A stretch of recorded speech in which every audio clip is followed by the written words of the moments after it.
Regardons maintenant les aspects dynamiques sur une chaîne d'instrumentation. La question qui se pose, c'est on veut mesurer un courant qui évolue comme un premier ordre avec un temps de réponse de 10 microsecondes. L'ampli convient-il? Le capteur convient-il? Et derrière, le convertisseur analogique numérique convient-il aussi? Alors si on regarde pour le capteur, c'est une sonde de courant, bande passante de 0 à 100 kHz. Alors ici, on nous a parlé d'un temps de réponse de 10 microsecondes. Il lui correspond du coup une pulsation qui est 1 sur tau, donc oméga égale 1 sur tau, ça fait 10 puissance 5 radians par seconde. Du coup, ça veut dire que le système que l'on veut mesurer, le courant que l'on veut mesurer, a une bande passante qui évolue sur une bande passante de 16 kHz. 16 kHz à 100 kHz, pour un premier ordre, on aura une atténuation de 2%. Donc ça veut dire que là, la sonde va bien. Étage suivant, l'amplificateur. Alors là, on nous donne dans les spécifications de l'INA 114 que pour un gain de 10, on a une bande passante de 100 kHz. Donc pareil, réponse type premier ordre, ça veut dire que l'amplificateur va introduire une atténuation inférieure à 2% entre 0 et 16 kHz. Donc là, ça veut dire que le capteur et l'ampli d'instrumentation sont bien choisis. Il reste maintenant à regarder quelles conséquences ça a sur le convertisseur analogique numérique. Et comment le choisir correctement. Alors pour le convertisseur, il faudra aussi avoir une dynamique suffisante, c'est-à-dire une fréquence d'échantillonnage suffisamment grande pour bien pouvoir récupérer le signal image du courant. Alors comment choisir la fréquence d'échantillonnage correctement? Alors regardons qu'est-ce qui se passe si on avait, là j'ai pris un signal avec à 1 Hz, de 0, donc de 0 à 1 seconde, signal à 1 Hz, et on veut le récupérer. Si on prend 100 points par période, on voit qu'on reconstitue correctement, très bien, le sinus. On diminue un petit peu la fréquence d'échantillonnage, et là maintenant on se contente d'avoir simplement 20 points par période. Là du coup on voit qu'on retrouve encore bien correctement le signal. Donc là je vous rappelle, un signal à période 1 seconde, donc signal à 1 Hz, et on l'échantillonne à 20 Hz. Là ça va. Maintenant, on rediminue encore la cadence de mesure, c'est-à-dire qu'on se contente d'échantillonner à 10 Hz, 10 points par période, c'est-à-dire 10 Hz. Oh, là, ça va encore, on retrouve bien le sinus. En revanche, si on diminue encore la fréquence d'échantillonnage, on passe simplement ici à 4 points par période. Donc pour un signal à 1 Hz, on se contente d'échantillonner à 4 Hz. Et bien là, pour un signal de départ en sinus, on retrouve pour la fréquence, c'est bon, mais en revanche, pour la forme du signal, c'est pas bon. Les règles à respecter pour bien faire l'acquisition des mesures, c'est les deux règles suivantes. Celle que l'on vient de voir juste précédemment. Il faut avoir assez de points, c'est-à-dire qu'il faut une fréquence d'échantillonnage 10 fois supérieure à la fréquence maximum du signal utile. Je parle bien de la partie utile du signal.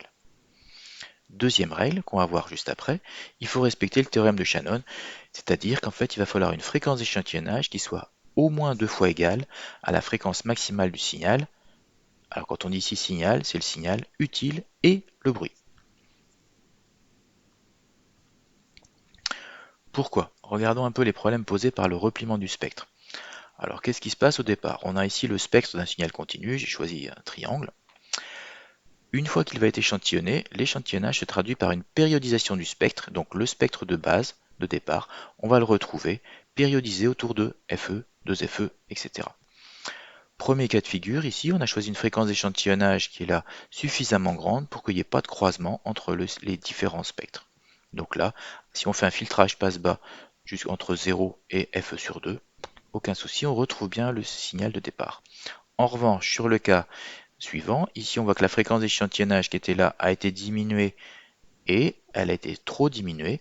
On voit qu'on a un recouvrement du spectre, la périodisation du spectre se traduit par un recouvrement des différents spectres.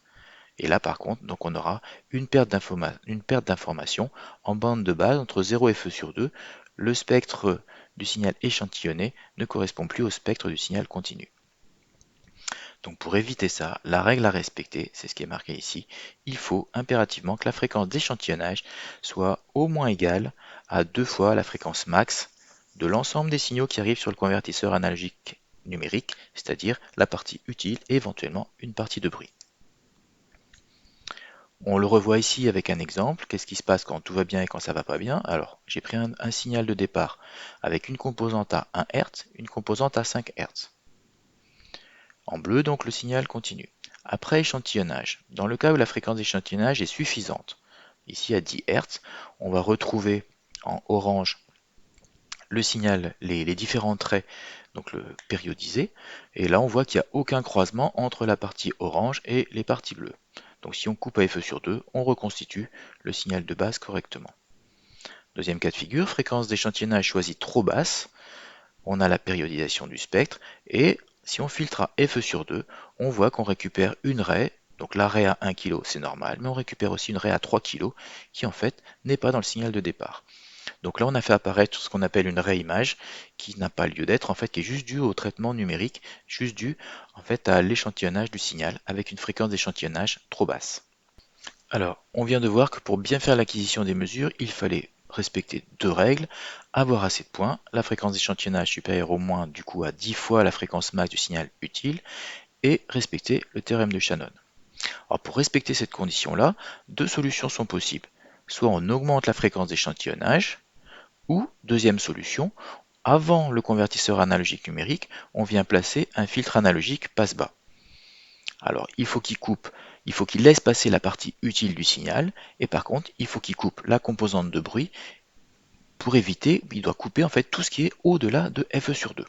C'est ce qu'on appelle un filtre anti-repliement. Donc, un exercice. Ici, on considère un signal utile qui est entre 0 et 1 kHz, et sur lequel il y a une composante, c'est rajouté une composante de bruit entre 40 et 50 kHz. Comment choisir la fréquence d'échantillonnage? Et dans le cas où on a mis un filtre anti-repliement, comment choisir la fréquence de cassure du filtre anti-repliement?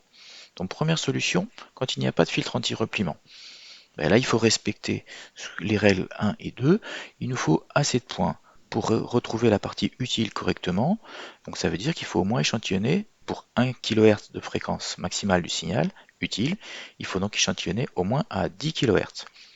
Deuxième condition, pour respecter le théorème de Shannon, il va falloir une fréquence d'échantillonnage supérieure à 2 fois la fréquence max de l'ensemble du signal. Donc 2 fois 50 kg, 100 kg.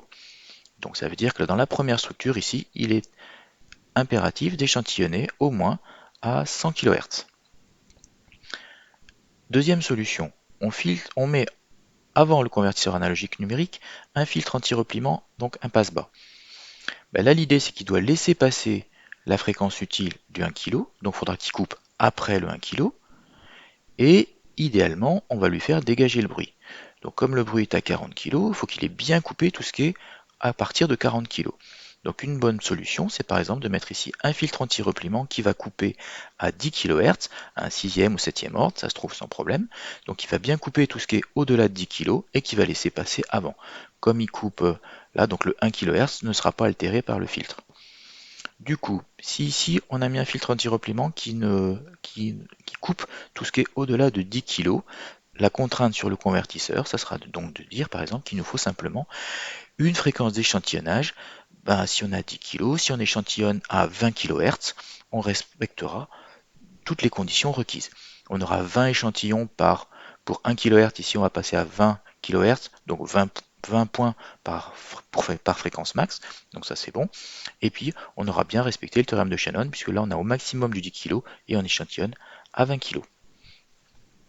Voilà, donc on a vu ici les règles de choix de la fréquence d'échantillonnage. La même chose qui est rappelée sur cet exemple-là. Donc ici on retrouve un signal que l'on veut mesurer, il se fait bruiter en route, il va falloir faire le conditionnement du signal, amplification, filtrage, la conversion analogique numérique. Là, dans tout cet encadré, et derrière en fait toute la partie, une fois que c'est numérisé, traitement, affichage, mémorisation.